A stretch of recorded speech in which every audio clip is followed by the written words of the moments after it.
পাগল মৌলবী এ তো জঘন্য কথা বলে ফেলছে যে আল্লাহ যেভাবে নবী রসুল নির্বাচন করতেন ওইভাবে ইউনূসকে নির্বাচন করছে। আমি বলছি এই কথার কারণে ওই মৌলবী কাফের। এবং আমার লিখিত ফতোয়া আব্বাসী মঞ্জিলে গিয়েছে, আমি 3 দিন টাইম দিয়েছি, সে যদি তওবা না করে আমার মৌখিক ফতোয়া যাবে। মুসলমান, আল্লাহর হাবিব মুহাম্মদ সাল্লাল্লাহু আলাইহি ওয়াসাল্লামের মাধ্যমে কত বড় নিয়ামত দিন ইসলাম পেয়েছো, এই হিসাব তো তোমাদের নাই। সেজন্য আজকে অল্প পয়সা আমরা দিন বিক্রি করি। কথা বলেন। মুসলিম শরীফের হাদিস, রাসূল করিম সাল্লাল্লাহু আলাইহি ওয়াসাল্লাম ইরশাদ করেছেন, এমন একটা সময় আসবে সকালে মুমিন বিকালে কাফের, বিকালে কাফের সকালে মুমিন।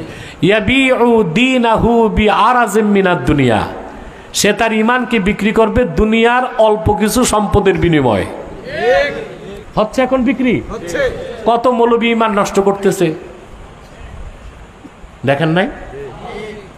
ডক্টর ইউনূসকে কেউ বলতেছে আমাদের ইমাম, কেউ বলতেছে আমাদের নেতা, কেউ বলতেছে আমাদের আব্বা। বলতে বলতে এক পাগল মৌলবী এ তো জঘন্য কথা বলে ফেলছে যে আল্লাহ যেভাবে নবী রসুল নির্বাচন করতেন ওইভাবে ইউনূসকে নির্বাচন করছে। আমি বলছি এই কথার কারণে ওই মৌলবী কাফের। এবং আমার লিখিত ফতোয়া আব্বাসী মঞ্জিলে গিয়েছে, আমি 3 দিন টাইম দিয়েছি, সে যদি তওবা না করে আমার মৌখিক ফতোয়া যাবে। কিছু মৌলবী বলে আমি নাকি কথায় কথায় কাফের বলি। আরে তোমরা কাফের হও বলেই তো আমি কাফের বলি। আচ্ছা ভাই, ডাক্তার যে রুগীরে বলে তোমার ক্যান্সার হয়েছে, ডাক্তার বলার কারণে ক্যান্সার হয় না ক্যান্সার দেখা ডাক্তার বলে ক্যান্সার হয়েছে? তা আমি বলার কারণে ওরা কাফের হয় না কাফের হওয়াতে বলি? কাফের হওয়াতে বলি না। মাওলানা আশরাফ আলী থানভী রহমতুল্লাহ বলছেন, উলামায়ে কেরাম কিसी को কাফের नहीं बनाते, কাফের বলতে হয়। আলেমরা কাউরে কাফের বানায় না, কাফের বলে। তো যে কাফের হয় নিজের দোষী হয়। চিন্তা করেন, হারামজাদা মৌলবী সামান্য কিছু পয়সার বিনিময়ে কত বড় কুফরটা করছে।